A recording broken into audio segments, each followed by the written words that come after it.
All right, guys. I did know we were live for a second. If it didn't do a little bit of delay, my wife and then Knox Witch Book Life said that when I was coming on, you guys were getting me cut off. So I waited a few seconds. I'll do my intro now. So hopefully everybody can hear and see and all that fun stuff. The author of Deathbringer, and we have the author of The Way of Mortals. He's an indie author, Mr. Blake Carpenter. How are you this evening? Doing well. How are you doing tonight? Doing pretty good. Put the kids to bed, and we were chatting a little bit before we started. I always kind of relate with fathers or mothers who have kids, before we go on. But you're the first one to have more kids than I do. So bravo, man. Yeah, these things happen. You know how that works out. Yeah. And I think there's a reason we both are lacking on top here. Is it kids? What do you think it is? Well, mine started about let's see, that would have been about 25 years ago. So that was before any of them came along. So so you can't. Sometimes it's kids, sometimes it's just bad genes. I think I was 16 and like my hairline was back here, and when I graduated high school, because I wasn't going to do it in high school. Who's bald in high school? Yeah. And it's like, but right after, I said, I'm just going to buzz it, and if you don't like it, I'm going to have to just get over that. Well, I got my grandfather's glorious Germanic genes where I would just grow a big circle around the edge and it's just shiny in the middle. And I was like, it makes you look so much older than you would if you just shaved it. Like, I don't understand the guys like, no, I ain't going to shave it. I'm going to keep this half halo thing that goes on and add 20 years to my life. Well, it looks like you've got a dead weasel growing on top of your head. It's like, okay, it's time to go. That's perfect. So I'm going to get some shout outs here. So some chatters already. John Douglas. I don't even know who this guy is. No, he's a regular. He is here every single one of my lives. He's an awesome dude. I'm so happy for him. He's having his book dropping very soon, The Black Crown. I can't wait to read it. Thank you. Hail Blake, he says. So he's a fan of yours. Yeah, got to start somewhere, I guess. You got to start. Yeah, I'll John. Yeah. That's a good dude. Montague, another awesome guy. He's the moderator for my Discord. He's a mentor. We're writing some stuff together. Not together, but like bouncing ideas and stuff. This is my first time writing. I'm entering a competition with him. Oh, nice. So he's helping me out a little bit. Studio 38 says, Blake. I think that's what that means there. I'll take it. We'll take it, right? All right. Any shout out's a good one. I'll take it. And Matt Owen Jones, another indie author, wonderful, wonderful author. I did a review of his short story, The Shepherd. It's wonderful. Book Mama says, hey, guys, can't wait to get to know about Blake and his book. I'm embarrassed to say I don't know of him before, but excited to add to my TBR. I have so many people that do that, and I think that's my favorite thing with my channel because you guys who write but also have kids and you're not traditionally published every single, there's some different journeys you guys go through as different authors. Some start out published, some finish, but regardless, the hard work that you're putting in, a 9 to 5, you've got kids and you're finding time to write and follow something you love is something I'll always shout about from the rooftops.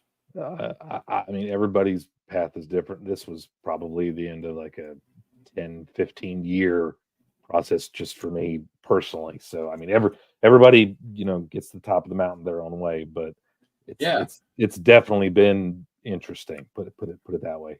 I like your shirt. It says, I make stuff up. That's beautiful. I like that. Yeah. I like to rock the shirt. My wife makes shirts and does graphic designs and stuff. And now that's the top of the list. I don't ask for many shirts. She does like the girly designs and the school designs. And I'm going to have to ask her to make that one for me because that's officially, I'm allowed to say that now. My mom makes and sells T-shirts like all the other Etsy crowd. She made this one for me, so I do like. Oh, nice. Yeah. So like the tumblers maybe too. That's a big thing. What else are they doing? Oh man, there's lots of very talented people making some very creative things. You could go down a rabbit hole on Amazon. Everybody selling their T-shirts there too. So I think it's easy to find a custom shirt if you're looking for one. For sure. Yeah, it is, and I think that in order to succeed in a market like that, you have to be really good and make up custom graphics because these people who are just kind of buying graphics that everybody else are buying. It's like, how can you compete with another person that's selling a little bit less, you know? But if you can come up with something custom, just like anything else, but I digress, man. Sorry. That's all right. We're good. So let us know the name of both of the books that you have out. Now, I've done my research. Those are the only 2 books you have published? Yes, those are the only 2 books published at the moment. I've actually got the art copies with the Deathbringer was the first one I came out with. That was back. What a title! This February. That one is probably actually older than The Way of Mortals, the one we're talking about tonight. They're both about. Got some reflection going on. There we go. They're both about 10, 11, 12 years old at this point. They've gone through a lot of iterations. Deathbringer was a lot of different variations. It started as. I don't want to digress too far from what we're talking about, but Deathbringer Go ahead. I'm sorry to interrupt you. The lag sometimes I do that. I promise it's never on purpose. But no. So as an interviewer, we always go over a couple questions, but those questions are essential to starting other conversations. Right. That's what I do here. We can talk about anything you want to talk about. That's what we're here to do, brother. But it's about you and you telling us about anything you want us to hear about. Yeah. But so the names of your books, and then kind of go into if they're part of a series and the blurbs in your own words or from the back of the book, however you'd like to do it. The one we're talking about tonight is The Way of Mortals. That's coming out. Paperback is on Halloween, and then the ebook will be about 4 or 5 days later, the following Sunday. I'll get more into that here in a minute.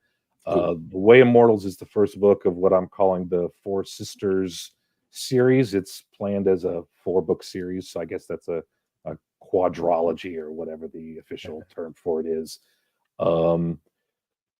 Basically, the blurb is there are 4 sisters. There's the new queen, and then her older sisters who are sort of a court mage and the leader of the royal guard, and then the 4th sister who is the main character. As a child, she sort of disappears from her home in the palace, and she's gone for 10 years, and everybody thinks she's dead or she's disappeared or there's sightings here or there. Well, before the book starts, she shows up about anywhere from, let's say, 4, 6, 8 weeks before the book starts. And she's kind of getting reacclimated to life with family because she's grown up on the streets and she didn't live the high life that her sisters did. So it's as much a story about the 4 of them learning about,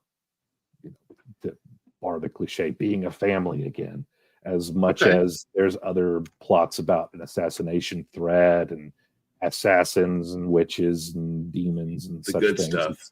It's set in a, let's just say, reimagined 1900s India. Book Mama says steampunk vibes. Has she hit it? I had never written a steampunk book before this. And again, the first draft was back 2012, 2013. So, that was several years after the Guy Ritchie Sherlock Holmes films had come out, which are a personal favorite of mine. I had never done a steampunk book. I had never done a book on assassins. Really, really brief. My dad is a retired doctor, and he went over to India on a mission trip. And I say mission trip as in he went over to work with other doctors. It's not a proselytizing sort of thing. But he told me a lot about what he dealt with and what he saw and experienced, and that basically very much inspired the setting of this story. I love how personal that is, because that's your dad, and he probably saw some incredible things, some inspiring things, but I'm sure he had his a lot of other things too that struck a chord with you, and that you can put those emotions from hearing those stories, and maybe even some of his emotions that you saw into a book. And I know that at the time, I distinctly remember this in the process of writing it, that there were a number of books about assassins that had come out and gotten big, and I won't name any names or drop any hints of who I'm talking about, but I know that at the time I read reviews of a number of them, and they were books about assassins who didn't assassinate anybody, which kind of kind of defeated the point in my opinion. You want to name names? I'm all for it, man. Robin Hobb. I don't think Robin Hobb was one of them. who was the Throne of Glass author? I've never read the Throne book. of Glass. Throne of Glass is Sarah Moss, maybe? Is that That her? was, yeah, that sounds right. That was one I distinctly remember being mentioned. I've never read it, so that's just, you know, the caveat there. So it may, that reviewer at the time may have just been completely yanking my chain, but I do recall that being a major complaint about it. So I wanted to write a book about a character who gets down into the nitty gritty of things, which was a nice contrast between life in a royal setting with a whole bunch of other family that this character had kind of lost touch with versus a very rough and tumble, gritty life on the streets upbringing that she had to experience. So, and I didn't say that in like a way to like tell on somebody. It's good to know your opinion on something that maybe somebody else has that same opinion or an opposite opinion. It's just really insight is all it is. It's right. I was talking to Andy Peliquin. He has lots of assassins, and I love his books. But one of his biggest complaints in loving assassins is he started Assassin's Apprentice by Robin Hobb. One that I bought the illustrated special edition because I knew I wanted to read it eventually. And he kind of talked me out of it. Not that I'm saying it's a bad book. And I know, in fact, one of my best author buddies, that's his favorite author. And that's got to be for a reason. And honestly, I probably still read it because I trust him. But from what I understand, there's not a lot of assassinations going on. It's really kind of like the relationships that they're building, and maybe eventually they'll get to that. But I get what you're saying by the assassination vibe. I really do. And if you want something that's like into the action, nitty gritty, like not really building up to too much like maybe what I expect the Robin Hobb's Assassin's Apprentice to be. And I could be wrong, but that's just what I've heard. That's something I would favor also. I'm not, if I read something about an assassin, it just speaks violence to me, and that's going to attract me. And if it doesn't kind of tend to go that way, I may, you know what I mean? Well, I mean, you know, Sarah Moss is making, you know, big publisher Walmart money. So she, you know, she doesn't have a problem with one dude's opinion and about a book that he's actually never read. That was just I heard at the time, and that was what inspired this story. So that's Deathbringer, which is, I think, really badass cover, and I think even more of a badass name. I think both of these, The Way of Mortals, like that's an amazing title. So how did you come up with that title? Well, this book probably, I have a thing. I know people struggle with titles all the time. I have never struggled with titles. I can tell. I've struggled with titles that I try to stick with, and for the longest time, this book had a different title altogether. Not to get too deep into it, but very much, you know, quasi reimagined India. You know, the Ganges River. There's a river in the book very heavily featured called the Genja. You know, that's just the way brains work. And for the longest time, this book was called The Genja's Bones because there's a section in the book that talks about them riding in a boat on the river and seeing a number of old ruins and places where people used to go. And the character talks about how the stones were bleached like dead men's bones. I'm like, that's a really neat idea. Yeah, it is. But it didn't fit. It was really hard to build other sequels off of that afterwards. So there's a section in the second chapter where Prem, the main character, is talking to Vadi, who, spoilers, she's possessed by a demon. That's the way assassins work in this story, is if you want access to a demon's magic, you have to let them possess you. And then that goes into breaking the cycle of death and rebirth, which is, you know, again, India, very much Indian inspired. So Vadi is talking to Prem and talks about how mortals kill each other and they're cruel to each other. That's the way of mortals. That was a line that I had written 10, 11, 12 years ago. And then when I'm looking for a good new title to pick, that line popped out at me and said, that's perfect. Because then, spoiler alert, the 2 or 3 or 4 books after are going to be the way of something. So that Okay. builds on that as a title, and it builds on that as a series, hopefully. I don't think that that's too much of a spoiler. I think you're pretty safe. Mm, What I hopefully. loved what you did, by the way, is something. So real quick, I started reading when I was 29. Until I was 29, I hated reading. Thought I did. Picked it Mm, up at 29. I'm 33, so I haven't been in the game very long. mhm. But something that I've really learned to love, well, one, epigraphs. I love epigraphs. Two, I love when a author invites me to learn a little bit about the characters prior to starting the book, and that's what you did. Um, Along with titles, it doesn't seem like you had too much trouble with names because these are really good names. Do you mind if I tout the 4 names? No, go right ahead. Okay. Pranay, Preet, Prem, and Priya. Did I say those right? I'll be honest, those are names that I picked out. Those could be right, those could be wrong. I'm not 100% sure. A lot of the book is Hindu inspired, Indian inspired, That's inspired rather. cool. So there are a bunch of words that are directly inspired by the Hindu language. There are a number of them that are made up, and I'll be honest that I've probably completely lost track of which is which. So yeah, No, they sound sounds great very though. much right. I have my a sister-in-law and her family are all J names, and I know that that's very popular among certain Yeah. families.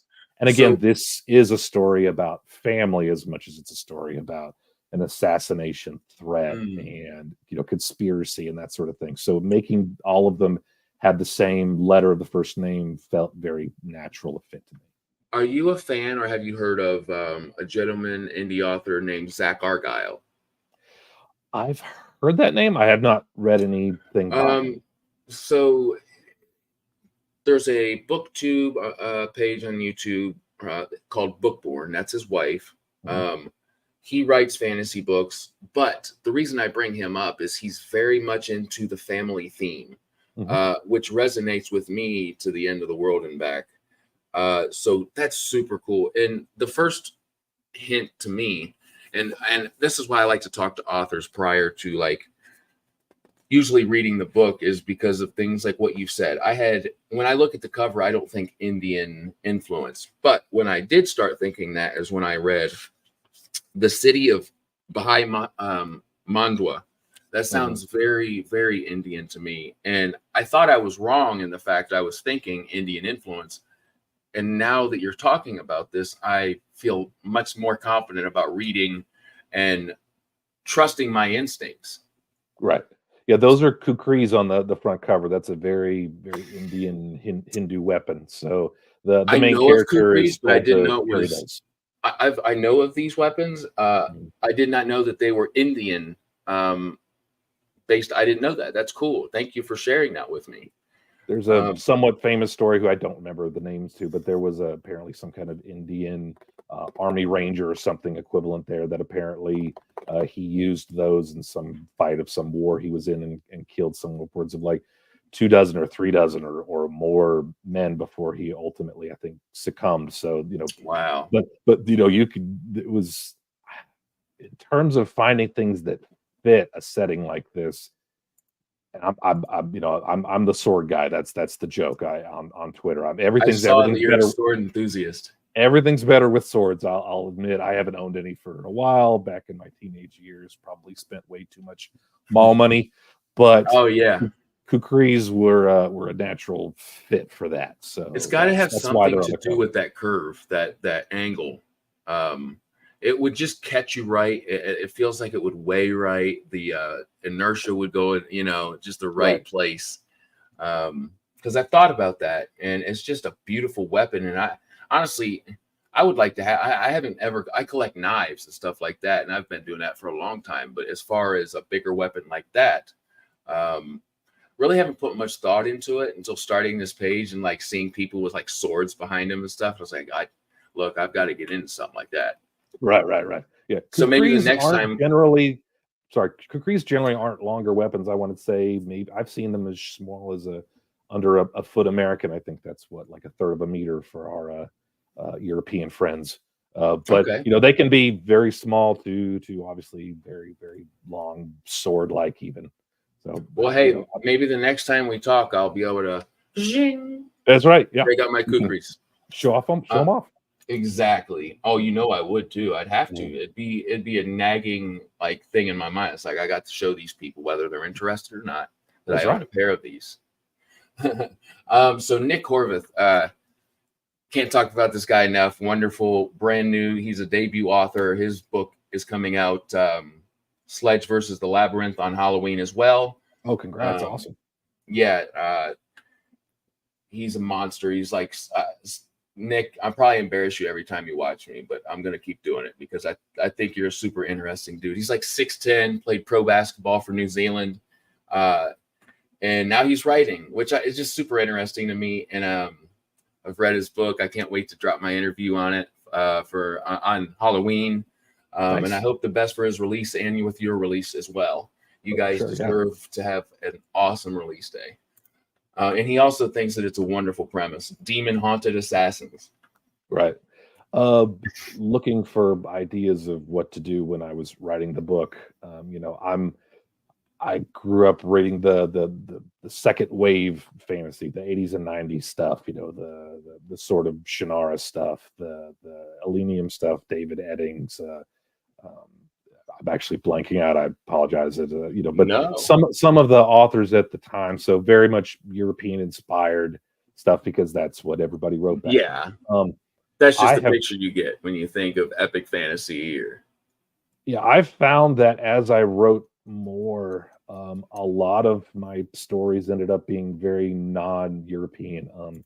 Deathbringer is very much inspired by the Anastasia, the Princess Anastasia story out of Russia. Way of Mortals obviously is that was perfect timing because Iron Age said as soon as you threw that up there, Hail Deathbringer is on the top of my TBR list before I get buried again.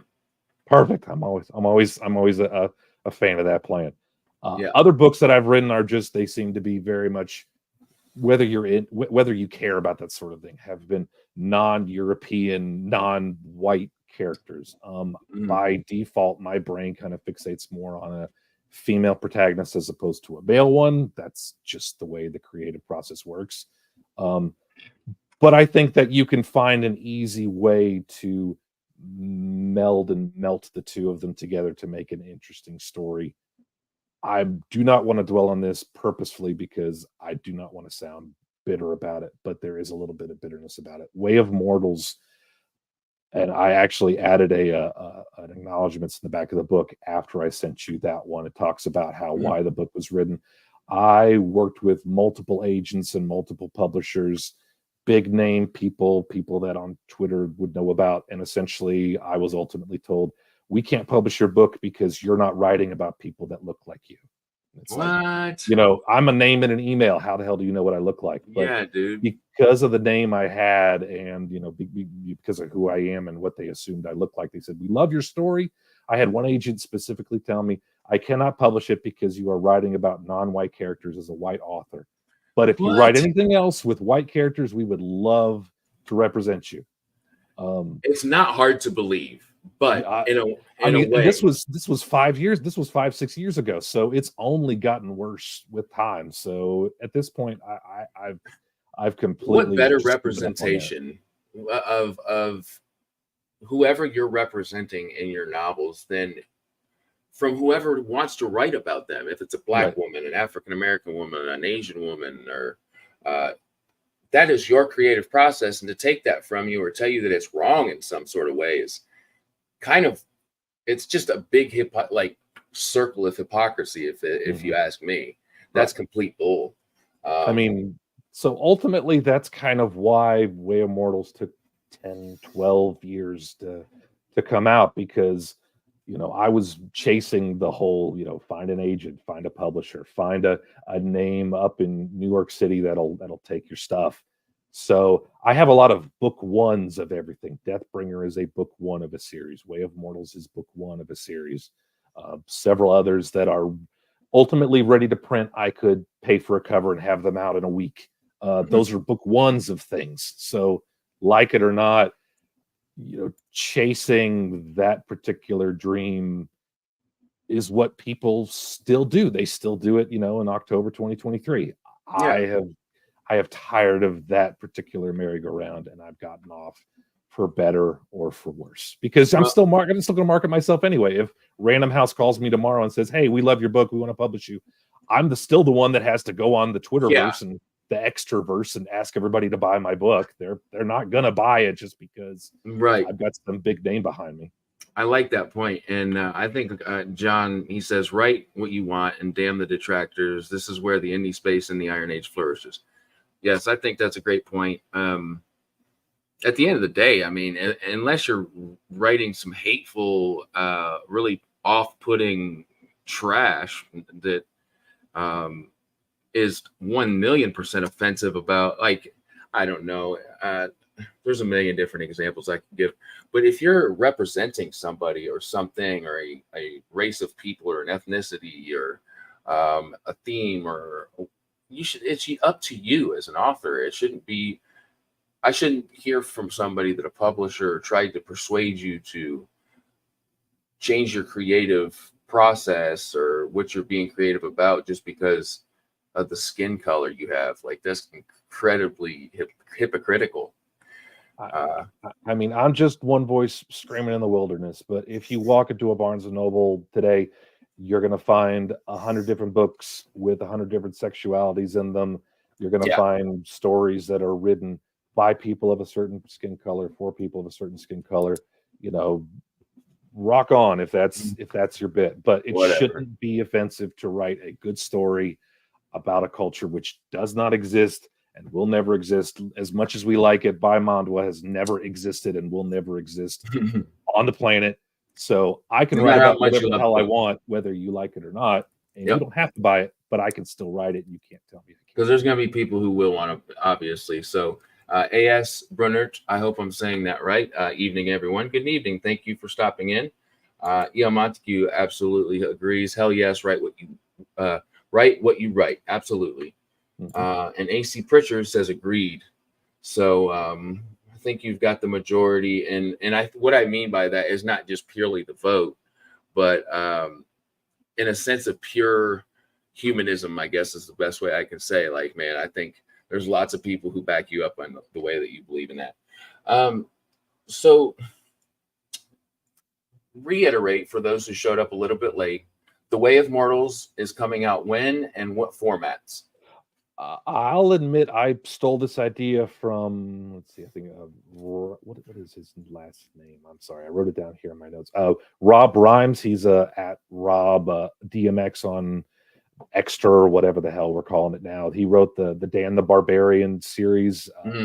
I don't remember the rest of them, unfortunately. He just came out with another, I think, book 4 in his series at this rate, but he has started this thing where in paperback he'll release it anywhere from a week, 2 weeks, however long he does early, for people who want to support the physical, give an author a little bit more, pay for a physical copy, something that Amazon can't take off your Kindle whenever they want to, and then offering the ebook for people who do that later. And I was like, that's a really neat idea. So it is. Way of Mortals, the paperback, is coming out on Halloween. It should, assuming that the Zone does everything they're supposed to do.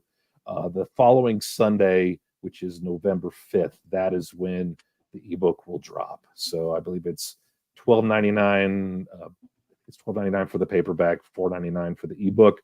So that gives people, if they want to, and here's hoping they want to, support a guy, just trying to get by and write some books for fun. If they could want to support that early on, they could do that. And if they still would prefer the phone version, which honestly is how I read 99% of the time anymore anyway, they can buy that copy then. So I didn't want to put it too far out, but I did want to give people a chance to buy the physical first if they wanted to. No, I like that idea. It's the first time I've heard that strategy, but it makes sense because there's going to be those people who kind of know the market and know which one is going to support you a little bit more. And let's be honest, if I don't know, I absolutely would rather, I don't know anymore. That's kind of changed. I like the Kindle, but I also absolutely love a physical book and holding it. The issue that I run into is having little kids, and like them ripping things and like Oh, spilling for sure. yogurt on everything. So the Kindle kind of comes in very, very useful. One of the other ARC readers, I just threw out a random invite about, I want to say a month and a half ago, which is how you got your copy, to say, hey, if anybody wants to read this, promising an Amazon review, they could do that. She wrote a review. I want to say, actually, no, she told me that she wrote it and she can't put it up on Amazon yet because the page won't take reviews for a whole other mess of reasons. But I sent it one to her, and her dog apparently got a hold of it and chewed up the back cover and such things. So she was nice enough. She actually found a really weird graphical editing error in the software I've been using, so I was able to get that fixed in time for release. So, wow, Sarah, thank you very much for that. I'm not even going to bother trying to guess how to pronounce your last name. I have no idea. But well, either way, that's gold. That's great feedback. Having that option was super nice. So yeah. Well, I'm glad that you have that opinion on it, because if I see a typo in something, some people are like, I can't believe you would tell somebody and make them feel embarrassed like that. For me, look, if you notice it and you don't say something to me and now I look like a phony or not taken seriously, then I'm going to be upset, mostly at myself because I didn't notice it. But like, if you had a chance to maybe fix that, you know what I mean? I think she did a wonderful thing as a human, something that probably wasn't easy for her to say out loud because she doesn't want to make somebody feel like, how it feels. But as an end goal, that's gold. I love that. And I thank you for sharing that story, because I hope that encourages more people to be critical in a kind way. Yeah. Definitely, for sure. So what are a couple themes that you explore in your writing? Maybe two of your favorite. I want to say in at least these first two books, obviously that will change over time, but one of them has to do with relationships. That's a kind of boilerplate answer. I come from a big family. I'm one of 5 kids. I have 5 kids. You have 4 kids. You could definitely sympathize. My parents were big in the church. I still am. I'm not here to talk about that, but she talked about the relationships that were coming out of a big family, because for a time I recall living at home. My older sister and her husband and their kids lived in the house. All of the rest of us, one of my brothers had moved out. I had moved back in for other reasons, but we had upwards of 12 or 13 people living in the house that my parents owned at the time. And she talked about, just how many relationships that involves, because it's not just you to her or you to somebody else. It's you with everybody, and then her with everybody, and then another sibling with everybody. So the numbers just exponentially grow. So this Deathbringer, not as much about family. It's a little darker of a story. It actually, for anybody who's read it, the first chapter opens up with a wedding, and then let's just say that the main character walks away and basically nobody else. But that still has to do with family, because the story is very much about her mourning lost loved ones and finding new loved ones to replace those. Which is a very real part of life. Yes. Way of Mortals is about a character who loses touch with her sisters for 10 years. And you've got more than just distant relations. You've got immediate blood family there. So that's as close of a bond as you can get. And this character has to essentially teach herself how to be a sister to these people again, because things happen to her through the course of the story. Very dark, very unpleasant things that I did not want to sugarcoat. I didn't want to glorify them, but I didn't want to sugarcoat them either.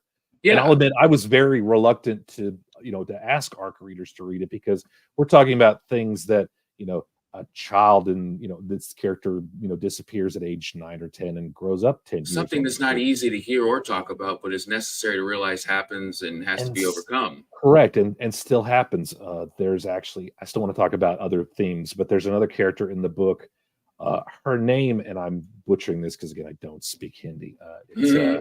It's either pronounced Nakushi or Nakushi, Nakushi. I was reading an article, I think, by The Guardian at the time, and was talking about Indian orphans, or girls specifically, their mothers didn't want them, so they gave them this name that essentially means unwanted or Wow. non-desired. The translation's Branded. also lost on me. So I just took that. That's what the character is named, and even Prem, the main character, talks about that, about this girl who, spoiler, is murdered in the first chapter. She's the whole reason this story exists. Was a girl nobody wanted, but she still has an important role to play, because in this setting, just because you die, that doesn't necessarily mean your story's over, because death and rebirth are two halves of the same whole. So Prem interacts with this character even after she passes away. And there, again, is the story about relationships, about a mother who, does she or does she not want the daughter she had? It's not really answered, because that's something the reader's going to have to decide for themselves. Man, I honestly didn't expect it to be such a deep thing, and I'm so happy to hear such a kind of like a personal passion I can see just and hear just from talking to you. I'm very excited for it. I'm excited for people to read it. Excited for you to get it out there and get not only some response to it, but just to be heard through your writing. I think that's really important, man. So congratulations. Thank you. Another quick thing just to touch on, because you'd asked. Absolutely.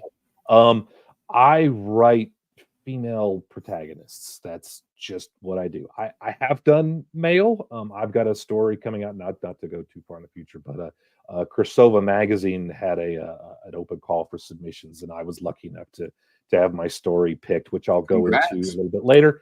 Thank you. That was a very unexpected honor. I got to contribute to them, but that has a male character in it. A book that I'm about 50% in, and it's kind of fizzled out a little bit. I'd like to get back to it here in the near future, that I've called Beyond the Black Gate, which may or may not stick, but it's very Bloodborne inspired. I have not played the game, but I like the setting. I like the mythos. Yeah.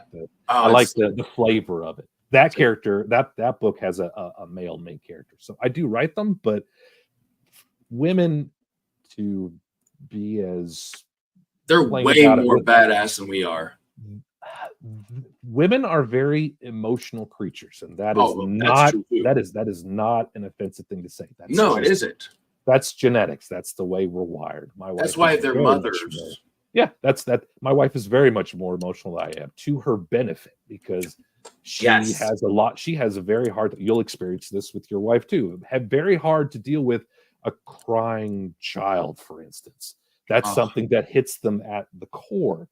That is a whole lot more interesting. That's a whole lot more interesting to write as a protagonist of the book, because a reader wants to connect with what a character does and what she's feeling at the time. A man, just we don't do that. That's just not the way we're wired. So it's harder to write. It's not impossible, but it's harder to write that sort of subject matter in a book with a male character, or otherwise you kind of blend the two, and then it becomes kind of a mishmash. Indistinguishable. It's a lot more interesting to me to read a book and write a book about what a woman is experiencing and what she is going through, as opposed to if The Way of Mortals was about some dude named Prem who grows up 10 years as an assassin, as this dead-eyed boy who has to go home. That's an entirely different story. That's an interesting story. I hope somebody writes that story, but that was not the story I wrote. That was not the story I wanted to tell, because I wanted it from an emotional core experience of what this woman essentially had, this young woman had to go through, and what she had to deal with when she comes back essentially from being dead. That was a lot more interesting as a female than a male. I love that you brought that up. I was telling my wife earlier, we have a newborn right now. She's just 1 month old. Congratulations. Yes. Thank you so much. My very first girl. We've got 3 boys. My first girl. But I straight looked her in the face. I said, I could not 1,000,000% do what you're doing.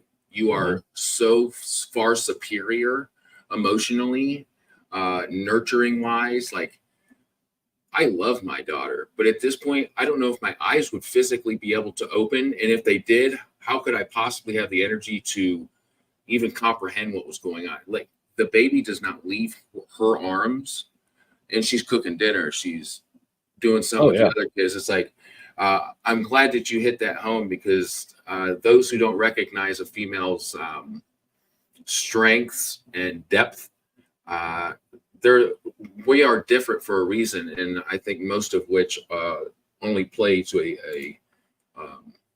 a plus, a pro.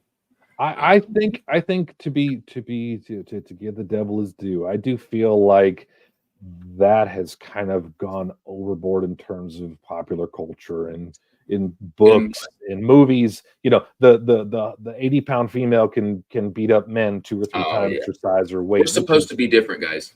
which is ridiculous.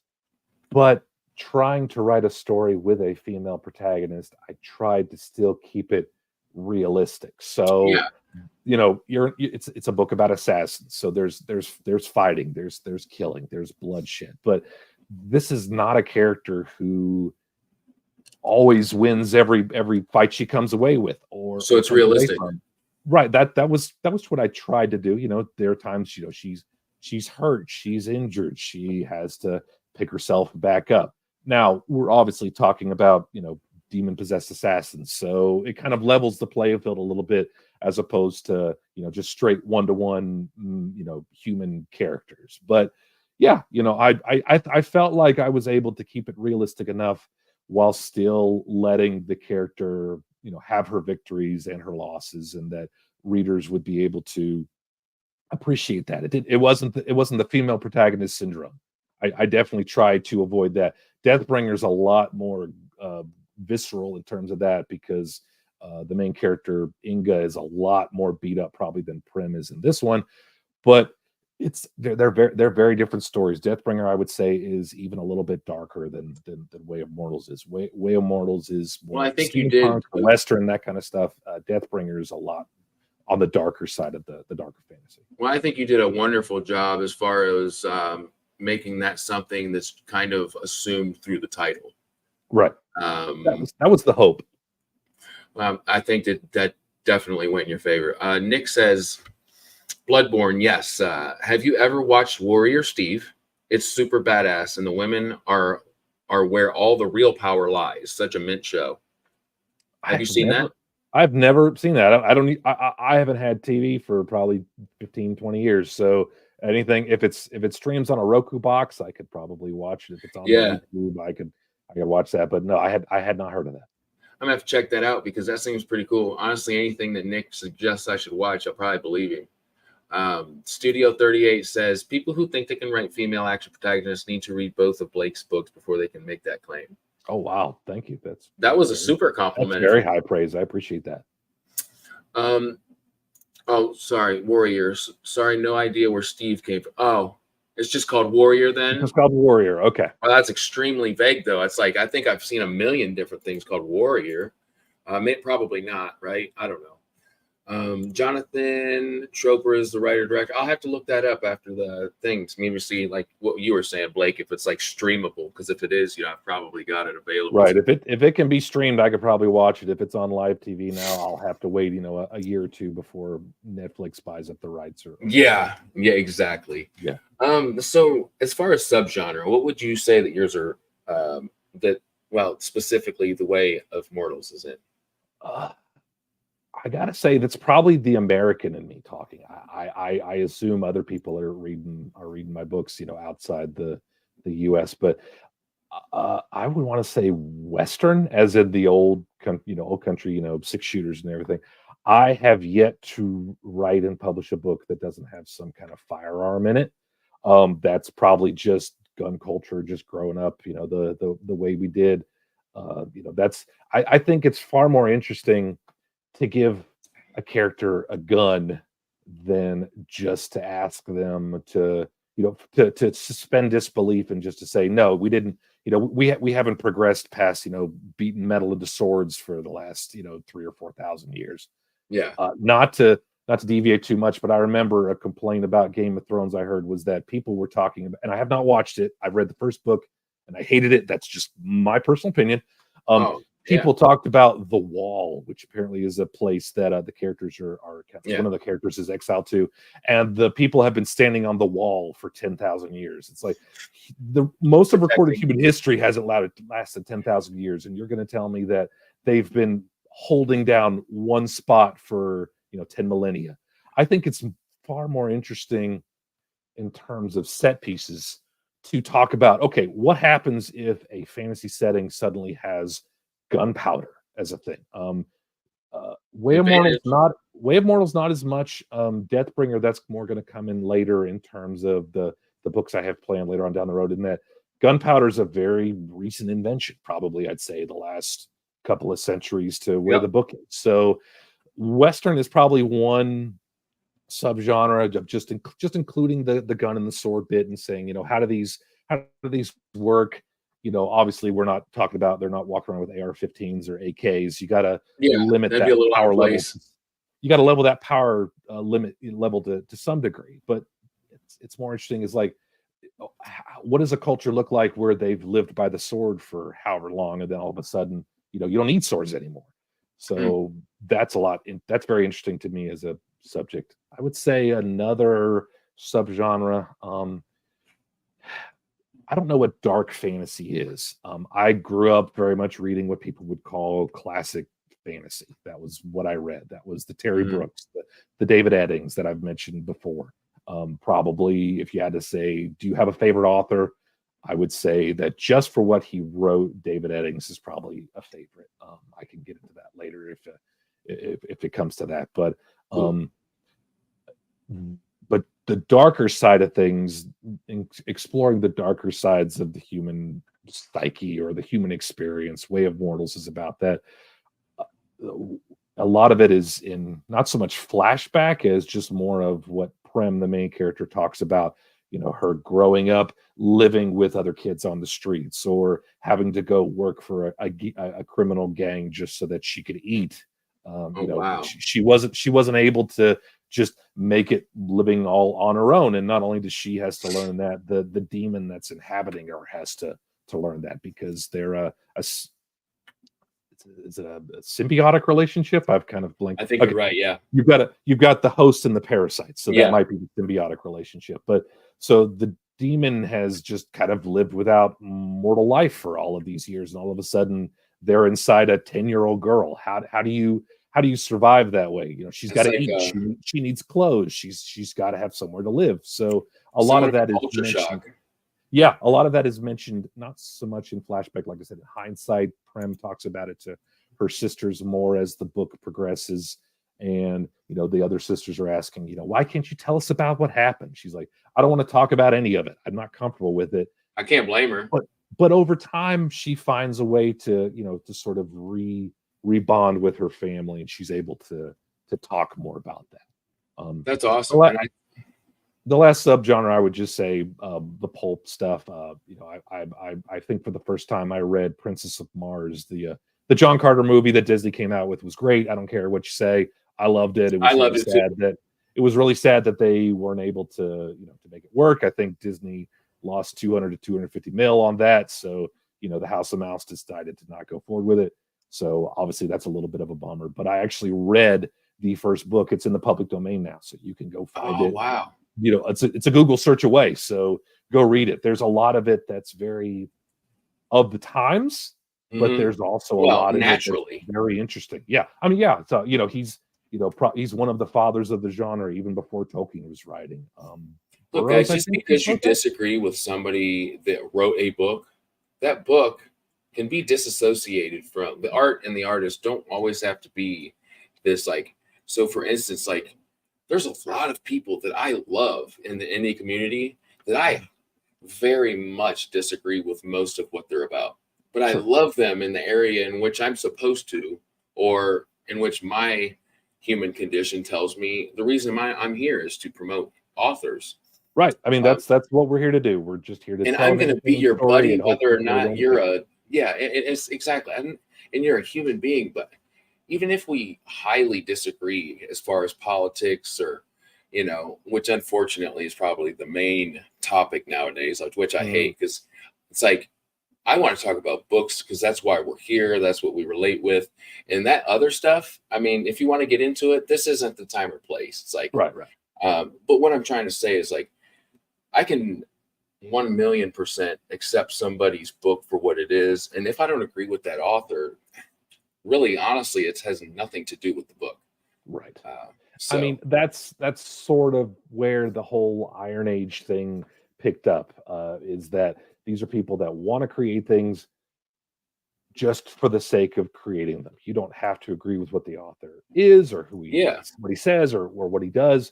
If he writes an entertaining story, then just engage in it on that level, and you don't have to care about the rest And at the of end it. of the day, we have freedom of The speech. shoehorning, yeah, the shoehorning of politics into everything. Iron Age was specifically about comics, and I'm not a huge comic guy. You know, I'm okay with it if that's your bag, awesome. But it's kind Yeah. of encompassed creation as a whole, novels, freaking great game creation, movies, whatever that you want. If you want to use Yeah. the tag, awesome. I don't use it as much personally. You know, I'm just here to tell stories. I don't care if they fall under an Iron Age label or not. Yeah. Some people are to the point now where they're kind of knocking that to say, "Oh, the Iron Age is not a thing." Well, Okay, you don't the have to thing buy it if you is don't want to buy it. yeah, and the thing is, it's like I agree and support anything to do with that type of outlook as far as the Iron Age outlook. But also, I'm not going to stick myself in a box and be like, "Oh man, if you don't agree with Iron Age and this, it's like I don't agree." No, it's like, look, if there's a part of what you're supporting and what you're trying to do, I'll let you know that, and I'm going to be me. I'm going to have my fans. I agree with what you're doing, and we can relate in a lot of different ways. But I don't put myself in a box, and we're all way too complicated to put ourselves in a box. And I think it sells ourselves very short to just say I'm this way, and this is all I agree with. And if you don't agree with it, not saying that that's anything with is the Iron Age, but it's not. It's absolutely the opposite. This But I is see this people is doing that. this is kind of where, and again, I don't want to bring up a bunch of old history. This is where the Comicsgate thing happened. And I'm not a comics guy, but Comicsgate was very much shoehorned as being belonging to, I think the guy's name is Ethan Van Scrier. He was a former Lantern comic artist. He's really good at what he does, but Comicsgate's all him. I think he's even trademarked the name now. Iron Age, I think, deliberately was created to not have a leader or whatever. So, you know, great. If you want to be an Iron Age author, cool. If you don't want to, you don't have to be. I would say if you have to put me in a box, I'm more of an indie author than an Iron Age author, but I don't care. Call me whatever you want. Just buy my books and read them. If you Hey, like them, you can call me whatever you want. You know, yeah, and that's don't call me late for dinner. You know, oh, whatever. excuse me. Yeah, and me neither. What'd you have for dinner tonight? I actually didn't have dinner because it took me about 2 hours to get my boys asleep. I've got You're two a man special of much kids. sacrifice. I've got a 7 and a 6, both autistic. So you know, You are very busy. bedtime is a chore. I was working on. I'm about Wow. 50% into Deathbringer sequel, and I just had to stop about 2 months ago for unrelated things, just because life with special needs kids is a bear. Hats off to you and what It is you're doing. exhausting. Yeah, yeah. I actually have some experience with what you're speaking of, and hats off to you. There's lots of love there. I can sense it just by talking to you, but it doesn't make things easier. And I just respect the absolute crap out of it, and just good for you. And yeah, I couldn't say enough nice stuff about and just empathy. I think one of our best things as humans is like I'll never understand what you're talking about fully, like you do. But my empathy is there more than anything. Like when I hear those type of inspiring stories, it's just like the amount of love that has to be given between the parent and the child is just wonderful. So thank you for sharing that Oh no, little bit of I'm actually information. I'm actually very fortunate that, like it or not, the first drafts of these books were written over a decade ago, because didn't have to spend a whole bunch of time raising special needs kids and writing a book at the same time. So, Deathbringer and Way of Mortals, like it or not, they were started a long time ago. I'm still working on the sequel for Deathbringer. I just had to put it aside for a little time for other purposes. It's about halfway complete. It was my hope to get up to the Way of Mortals release, and then once that's done and that's out of the gate, then I can get back to working on the next stuff coming down the pike. Yeah, I like what E.L. Montague says here also, kind of going back on a bunch of different things we've talked about. Truth is truth, no matter what mouth it comes from. Yeah, that's pretty deep if you think about it and really kind of ponder that. John also said, I want to make sure I put this up there, saying my 10 and 7-year-olds on the spectrum. Same, everything I just said to Blake, same thing to you, John. I didn't know that, but same exact bit of empathy and understanding as much as I can, and more than anything, respect. I don't just to jump on that real fast. I don't want to go too deep in the weeds. My this is a podcast or but we're humans too. It's about a book, not special needs parenting. But my wife, either she came up with the example or she heard it somewhere. Autistic kids are like an ice cream bar. If you think of it in terms of you got your ice cream and then one person's got one set of toppings, another person has another set of toppings, you might have the same toppings, or you might have different toppings, or you might have the same here and the same there mixed up with other stuff. Mm-hmm. Autistic kids are like that, where my 7-year-old is very different from my 6-year-old, but they're still very similar in other ways. So that's what it's like, is everything is the same except when it's not. So I'm sure John definitely appreciates that. Is that one autistic kid, my 7-year-old won't shut up. My 6-year-old can string about 2 or 3 words together. Wow. That's it. That's just the way it is. And boys are more prone than girls. And if you've got an older brother, I think the statistics are you're 25% or higher for you to have it. These are things that you learn when you have autistic kids all of a sudden. Well, when you have autistic, I didn't know that bit of information, and I'm almost kind of glad, because I would have been. I mean, I was already scared as a parent. Naturally, you just have fears, right? Because you want your kids to, be perfect, of course. Yeah. And I think that those statistics sometimes, and I kind of stay away from them, just because they kind of scare me. I don't know, and not that they're not research based and they're true and all this. I just know my brain. And if I have to stay away from certain things so that my anxiety doesn't go through the roof, that's what I'm going to do. But they're also vital to know at the same time. So it's kind of like this war in my head. But thank you for sharing that. No problem. When did your personal love for literature blossom like a beautiful flower? I distinctly remember mine. Like I said, every journey's different, but I distinctly remember I had just moved to Atlanta at the time, and my dad was big into. That's all right. My dad was big into. He still is big into book collecting. Owning books. Oh, me and him would get along. Yeah, not so much collecting as in collectors, as in just buying books. So he took me to a place in somewhere up in central Atlanta called Oxford Books, which no longer exists. And I distinctly remember this place because the bookshelves were so close together that I'm sure this place was, let's just say they were not ADA compliant at the time. If for non-Americans, where's your certificate? Everything has you got to fit a wheelchair between bookshelves with room to spare. Yeah. So this place was just big enough for me to squeeze between the bookshelves.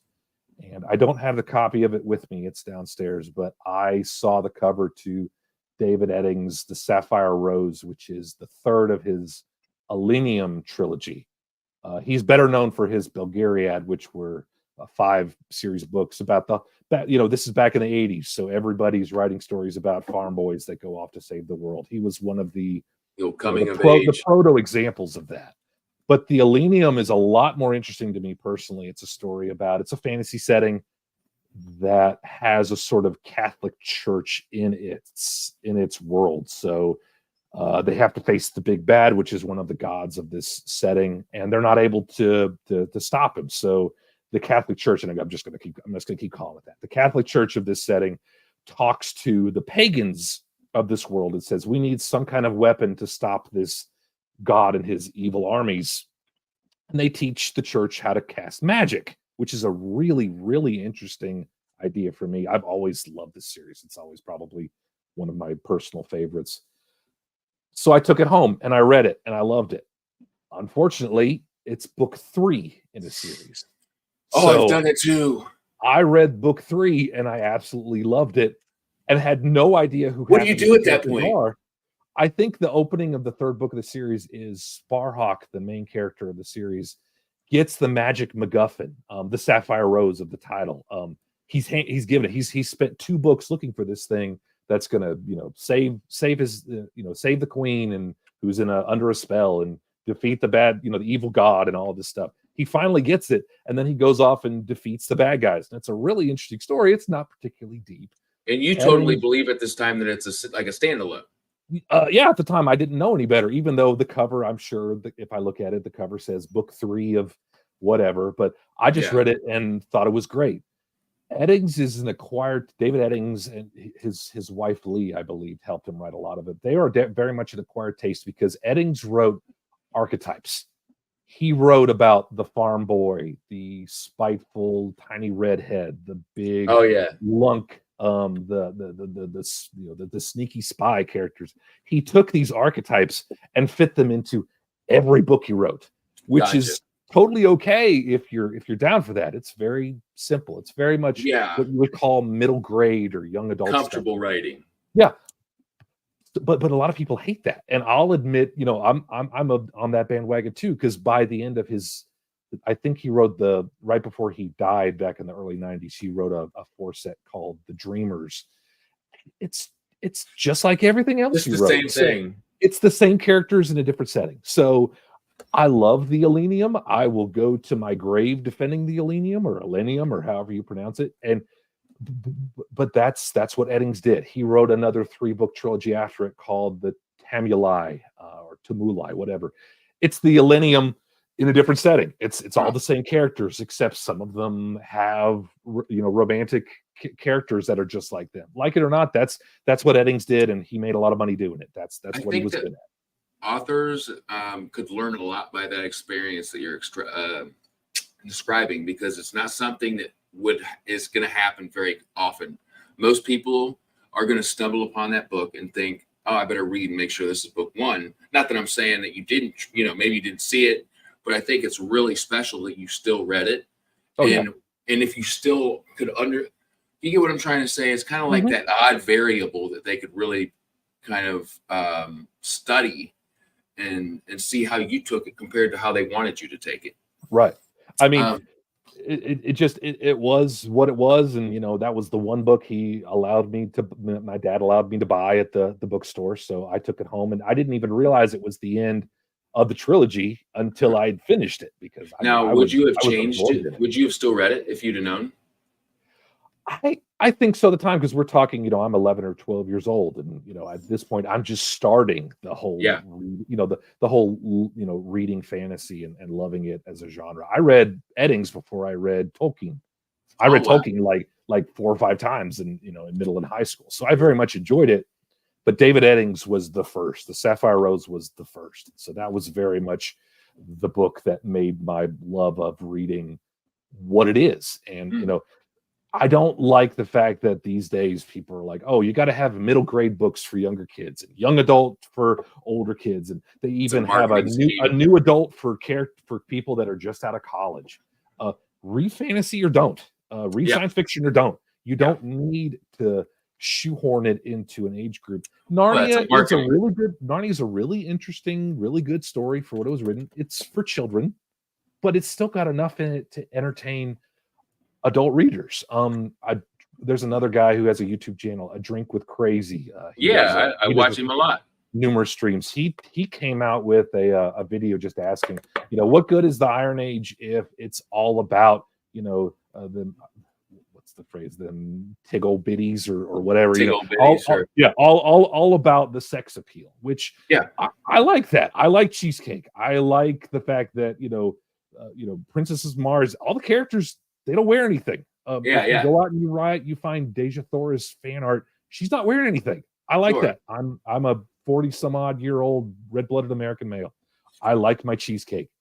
Yeah. But he specifically asked, what good is this movement if all it is just stuff for adults?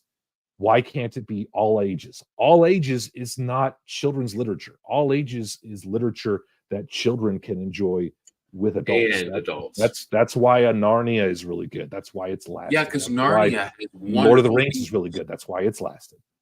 yeah, that like Narnia has really good foundation, and what depending on your beliefs, and I respect them all. To each their own. Be happy, do what you do. Um, I guess I'm one of those people. It's like I'm also going to do what I do, and I hope that you want me to be happy as well because I'm not going to push my beliefs on you. But we'll. Um, I digress. I guess my example is I hear a lot about Terry Brooks, and what I have heard, I really want to read his stuff. So I was at the thrift store and I bought a Terry Brooks Genesis Shannara. Come home, it's like book 7. It's like, of course it is. Terry Brooks was, and admittedly, Eddings was one of these two. Tolkien was not popular when he came out. He was not a runaway success. That's not why he wrote the books. He didn't become successful until, honestly, the 60s and 70s. The hippie generation found Lord of the Rings, and they really, they really gravitated to it for that makes sense. So Terry Brooks, that's what I mentioned, the second wave. I have no idea if they're called that. I just come up with that term.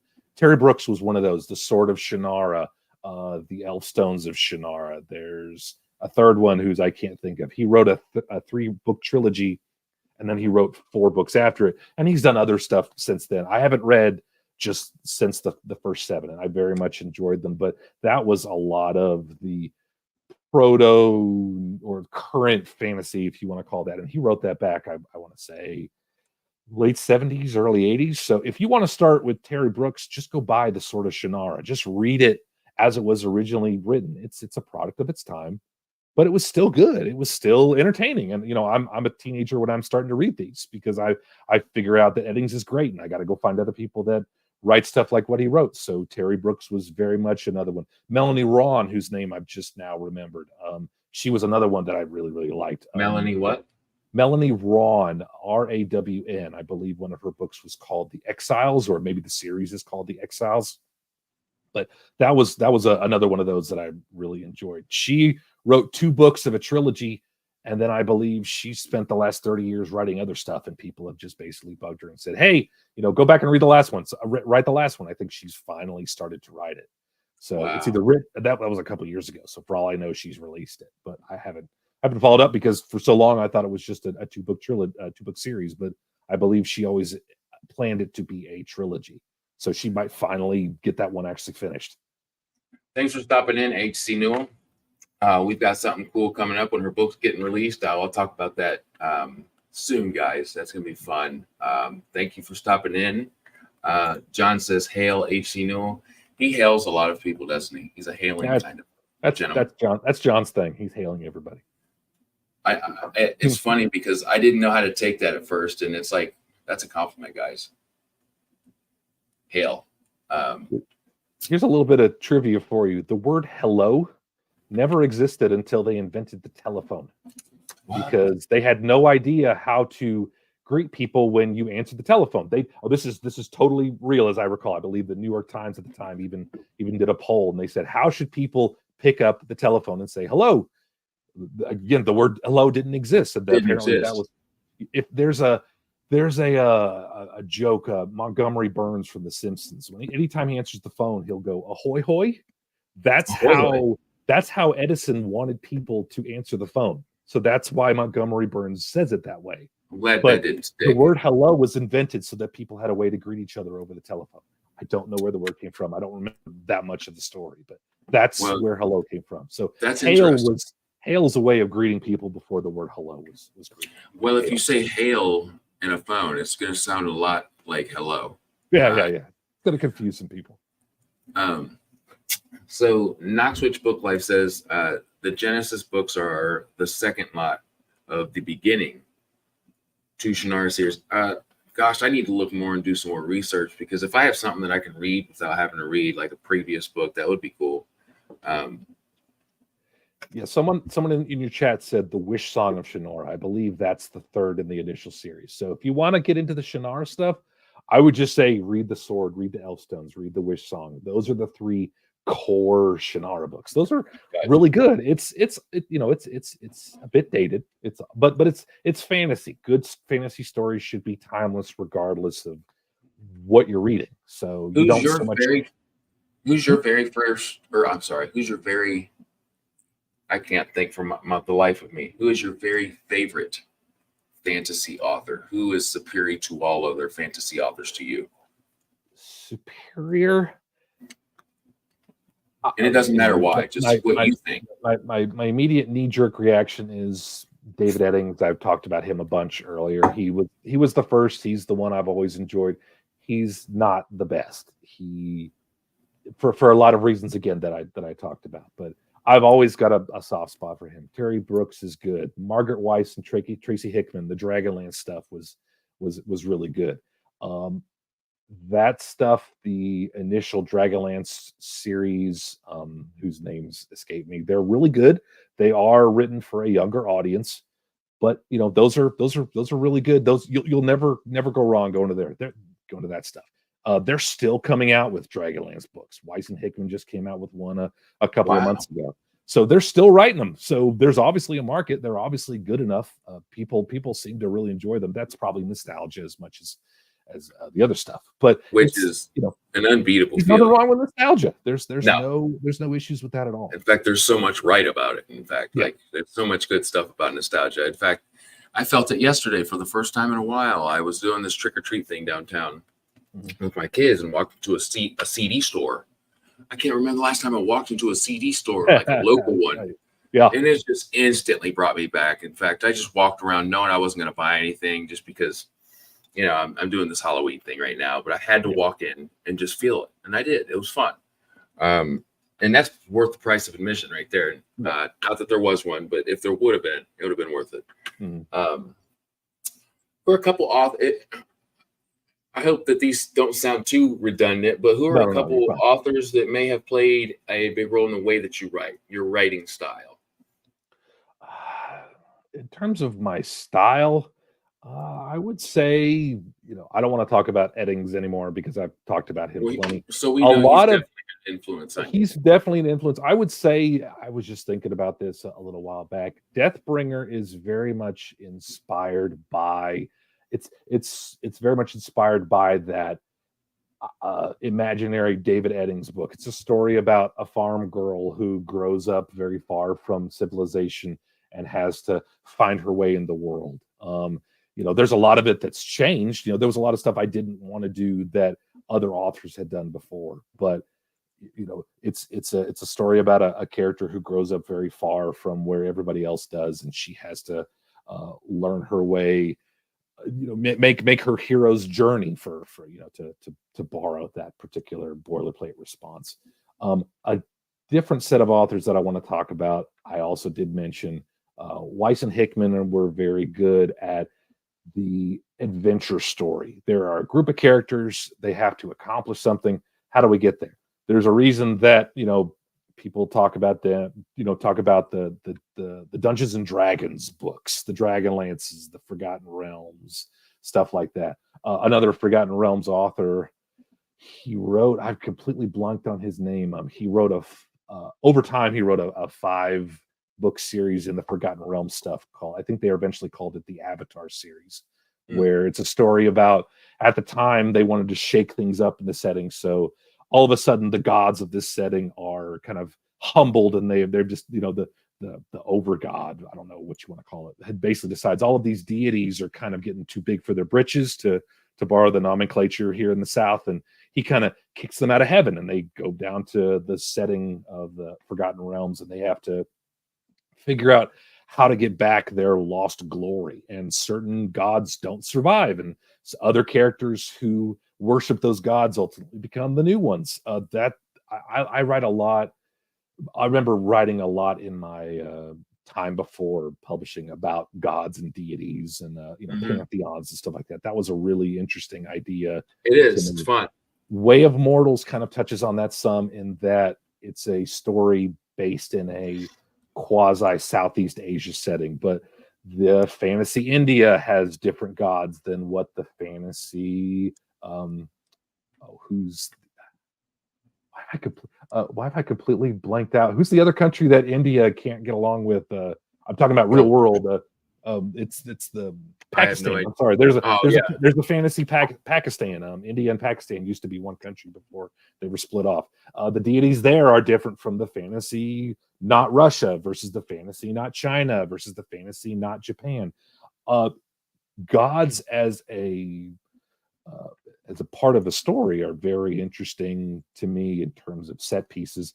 Weiss and Hickman did a lot with that with their Dragonlance stuff, because their gods of the setting are very much involved in what the characters are doing as they're progressing on their journey. So Weiss and Hickman had a lot to do with the inspiration of why I write the way I write, trying to include some humor in it, trying to include everything that's not all dark and grim. And I'm not a grim, dark guy. I don't write it. I don't read it. I like a little bit of happiness with my fantasy. Deathbringer starts with the literal death of the main character, but there's still some happiness in the setting. The scene that I wrote where she and Kale, the not quite love interest, are out to dinner one night is one of my favorite in the book. There's some humor in that scene. Hopefully people will write it and read it.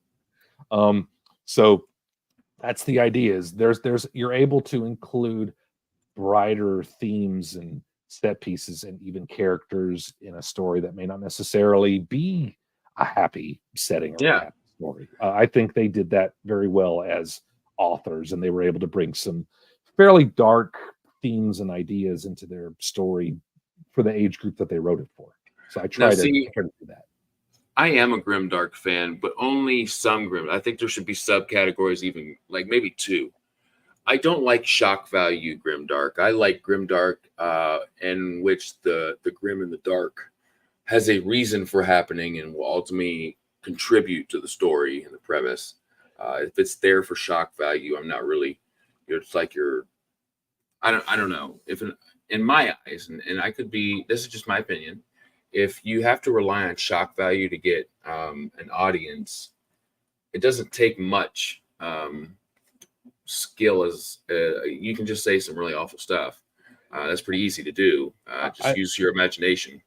I mean, George Martin has more money than he's ever going to be able to spend. He doesn't care what my opinion is. But yeah, I wrote a throne. I read A Throne of Ice and Fire 10, 20 years ago, whenever it initially came out. Back when Books of the Month Club were still a thing. That's how long ago that's been. I read that. I think I got to the scene where one of the main characters spies a couple of the villains who are doing villainous things. If you've read the books or watched the show, you probably know what I'm talking about. And they throw him out a window, and I was like, okay, this is probably not for me. I stuck it out to the end, and I didn't care for it, and I just have never gone back. And that's just it's not my thing. People love it, but I think there's room for some happiness with your grimdark. I think that I saw some one of those 9-panel memes where it's like it's the lawful evil, the neutral evil, the chaotic evil, the good, neutral, and evil versions. There was a noble dark version, and I want to say that Michael Gallagher, who actually did Deathbringer's cover, he told me, "Oh, you're the noble dark guy." And I was like, "Okay, I'm good with that." It's not something that 99% of people will get, but I'm okay writing noble dark. You can find a little bit of nobility in a very, very dark setting. So without that dark setting overpowering everything. One that I think really falls into what you've explained is something that you enjoy, and something that I am currently enjoying, and something I hope that you guys will enjoy also, the chatters and who watches in the future, because it's not out yet.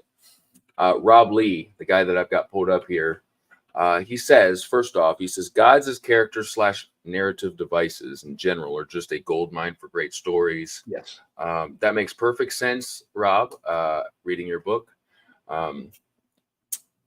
If you like adventure, there's darkness to it, but it's not grim dark.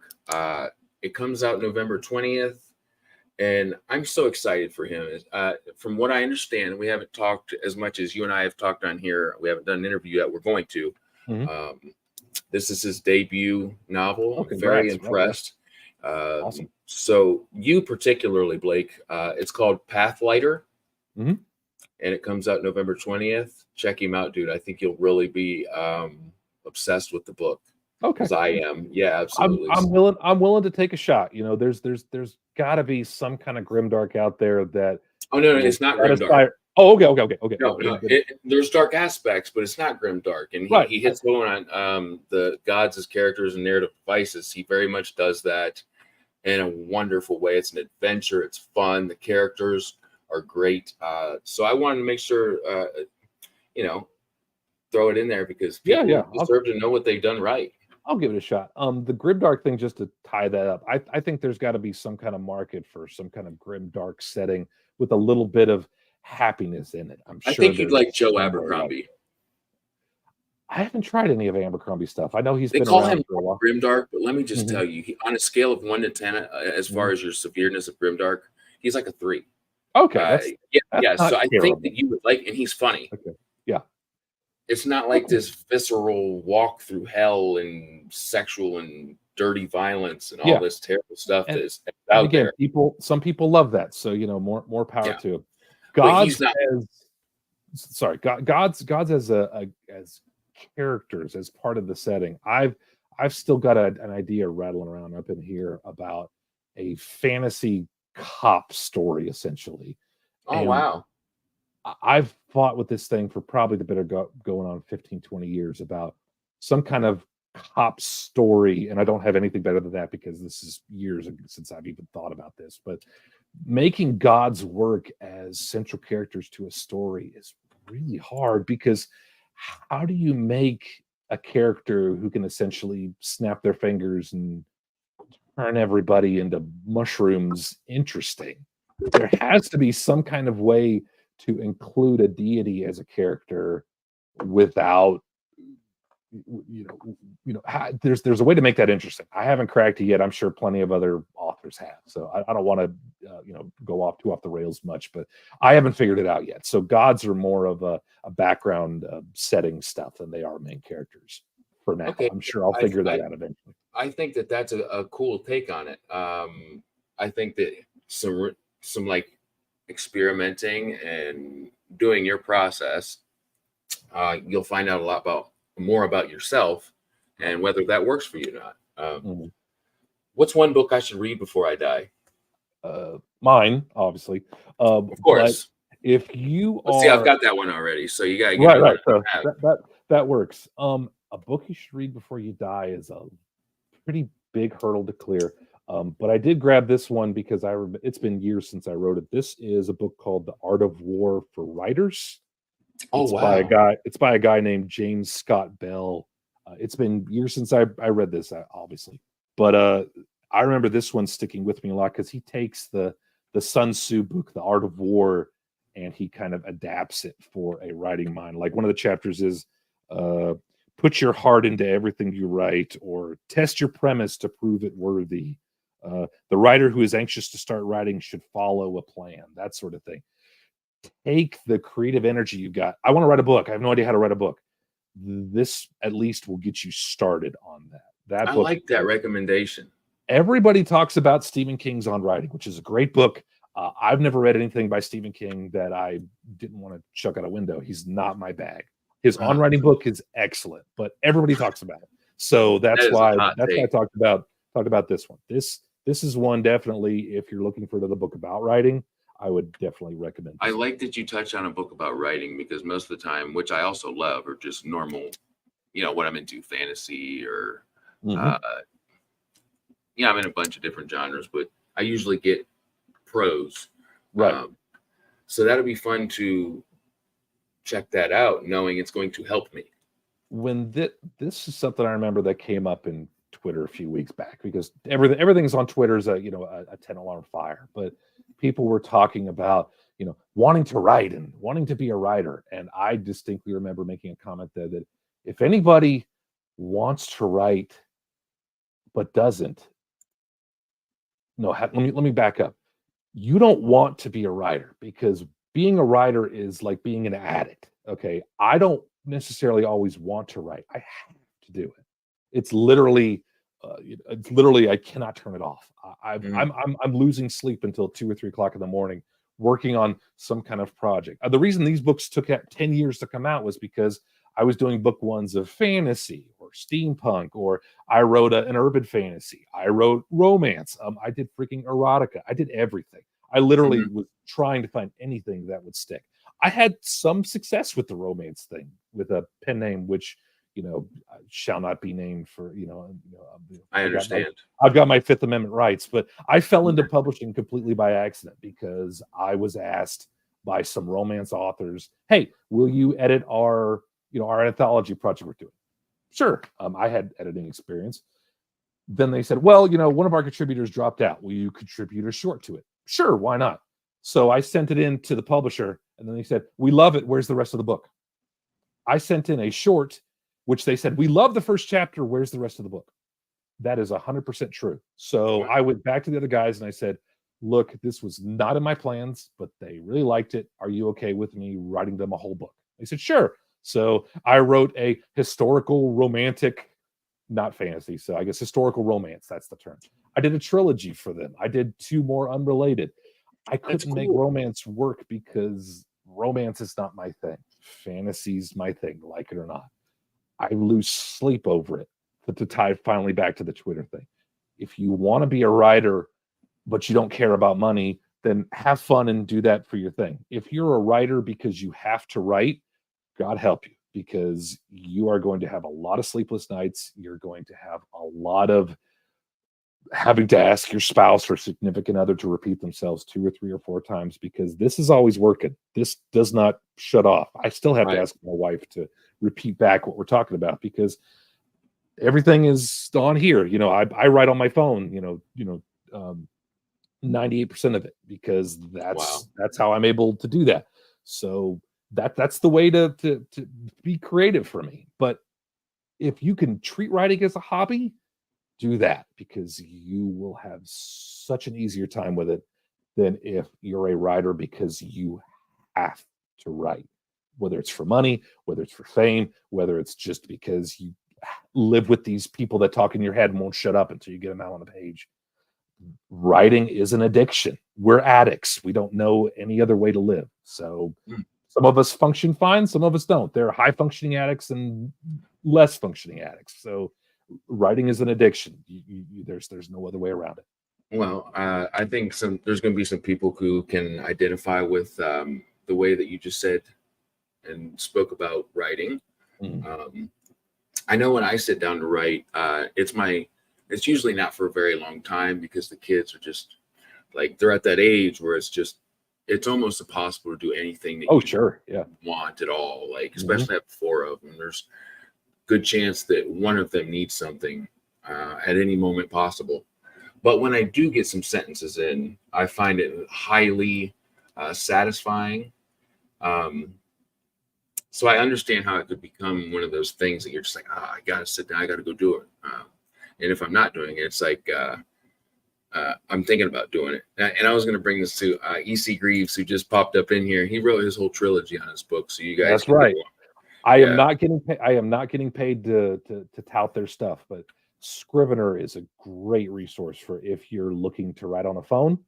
It ties into Dropbox, so you can write on your phone, and then when you're stuck at work on your lunch hour, and then you want to go home and do some more on the computer, and it syncs up that way. So it's not cheap. The phone app and the computer program are separate purchases, but for anywhere from $60 to $80, or it's 2023. I'm sure it's $100 at this point, but whatever it costs to be able to sync your computer to your phone writing, I am just worlds ahead in terms of the output that I'm able to do because I have the ability to do that. And I don't have, I live in America. We don't have public transport here. I don't live in the city. So I drive to and from work every day. A lot of times I don't get to write on a lunch hour because I'm in networking. I work for the place I work for down here. So if something breaks, it's, everything, you drop everything, you go out and fix it. So a lot of times I don't have a lunch hour, but when I have time to write, I'm putting the kids to bed. They take 2 hours to go to sleep some nights.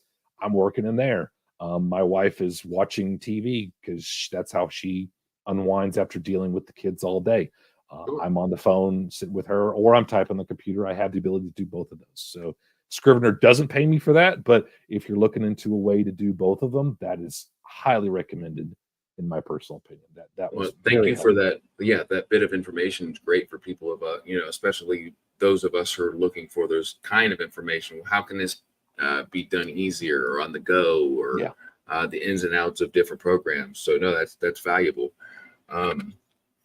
So I guess my last little bit of, well, I've got a couple left. A few people, or I'm sorry, who's one person or a couple, if you want to name a couple, who you'd like to see me interview in the future?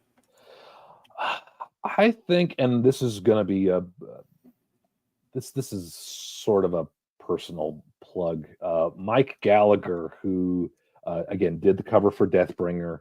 I think his Twitter Twixter handle is Missing Byline. He goes by Based Papist. He wrote a book called Body and Blood, which I thought was really interesting when I wrote it. He was able to make a religious, specifically a Catholic. He's a practicing Catholic. He was able to make a religious / Catholic point of view work in a science fiction setting, specifically cyberpunk. I'm not a huge cyberpunk reader. I'm not a huge Christian reader, a religious fiction reader. I mean, 99% of that stuff are Amish romances, which again, there's a market for it. I know that people make multiple big sums of money doing that. Paperbacks that are like off to the side of like the Sarah Moss books, and it'll put absolute truth to what he's saying. They are hot. Oh yeah, there's an editor I follow on Twitter. I don't remember her name. I know she's distinctly talked about once. She has a client who writes Amish romances, and she's making probably 4 to 5 figures a month because that's the market for that. But to get back to your question, Mike made the Christian religious fiction work in a non-religious setting. It was interesting enough that I kept reading all the way to the end and very much enjoyed it. So he's done multiple interviews through Upstream Reviews is a site that he helps work with. He does graphic design for them. He does book reviews for them. He'd be really interesting to listen to just because I think he does a really good interview and he's really interesting to listen to. John Douglas, I know his book's coming out. I'm sure if you don't have an interview with him yet, you're planning on that. Got one coming up. That's my guy. There you go. Yeah, because his book's coming out, so definitely plug him. He's been really helpful to people like me who started from nowhere. Indie publishing, Iron Age, stuff like that. The last one, which I jotted these down when you were nice enough to give me a couple of questions. One I jotted down because I thought about him. Hans Schantz, and I'm mispronouncing his name. He goes by Aetherzar on Twitter. He does something called the Big Based Book Sale multiple times a year, which has gotten Deathbringer a lot of sales. You have to price it down, but I don't so much mind about the money. I just want to I want to get these books out because they sat on my hard drive for 10 years because I was busy chasing the New York publishing dream, and I finally gave up. At this point, I just want people to read my books and to like them. So I'll sell you my book for $1. I don't care. But he does that, and he wrote a book, or I think it's either a comic or a book, or maybe both, called The Wise of Heart. I haven't read it. That's not why I'm recommending it. It has to do with the transgender issue. He reframed it as a sort of, what was that? There was a big court case back in the, I think, 40s, 50s, or 60s that talked about evolution, about teaching kids evolution. He kind of reframes that. And the reason I bring that up is because he was on Kickstarter before they kicked him off. And then he got real big in the press. Fox News talked about him. CNN, I think, other news sources talked about him. And he got a really big boost out of that. I think that story would be interesting to hear talked about and mentioned through an interview. So I would be interested to hear what he would have to say if he was willing to sit down and talk to you. So I think those three names would be excellent choices. Well, they're written down, so I'll definitely reach out to him. Thank you for that. As far as the closing statement goes, I always kind of leave this up for you. Is there anything else you'd like to shout about? I mean, thank you for the interview. This is, my first one-on-one interview. I've never done these before, so hopefully I didn't ramble off. No, bad. you did wonderful. Oh, thank you. People can check the vital information that one needs to know about whether they don't want to buy a book or not. And hopefully I didn't deviate too much into to various random subjects. Obviously, read my books. I would love for people to read them and review them. If you read it and you liked it, or you read it and you didn't like it, write a review, like it or not. That's what helps guys like me, beat the algorithm. I've got a story in an anthology that came out a couple months back called Swords and Maidens. If somebody reads Way of Mortals and they want to read a short about me, it's a story about an older retired husband and wife who go on one last adventure together to avenge a fallen comrade. That would be obviously great because then you're making the other authors a little bit of money too. Kursova magazine, I'm out with them next year. I can't say when. He's apparently announcing the release schedule this week, so I don't want to step on his toes, but I was fortunate to be able to contribute to that. Cool. That's pretty much it. Buy my books, buy my books, buy my books. All right. Thing that every author wants you to. Well, now that somebody's going to see you a lot more than would if you wouldn't have done an interview, they're going to be able to relate with you through your book, which I found to be a very, very awesome experience. It's something that I'm very privileged that I do, and I think that talking with somebody while you're reading or before you read makes that experience a lot more personal because you get a sense of who, you know what I mean? Mm-hmm. It's very cool. But I hope you enjoy it whenever you get to it. I know I sent you an ARC copy, so yeah. And by the way, I always feel so special when I get the ones that are not for resale, because that's going to be those will get questions.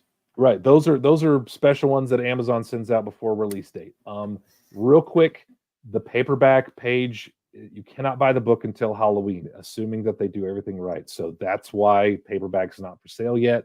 They don't do Amazon doesn't do pre-orders for paperbacks. They do pre-orders for the ebook. That comes out the Sunday after Halloween. So if you would like to buy my physical book and support me, I very much appreciate it. You won't be able to do that until at least Tuesday. Hopefully it'll be released midnight on Halloween, which is what I asked them to do.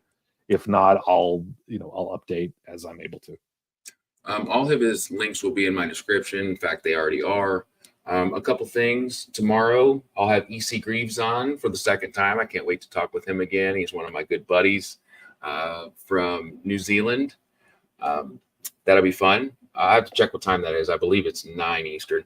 And then on the 30th, I'm speaking with Ryan Cahill, which is unreal to me. That's why I started my channel, was to talk with him.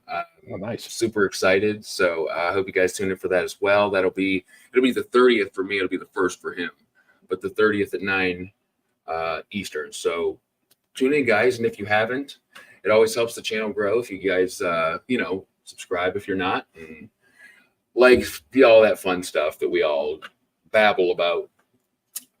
But Blake, thank you so much for being here. I appreciate you letting me borrow you for a little bit. And to all who showed up and who will watch in the future, thank you. And until Thanks for next having time. me.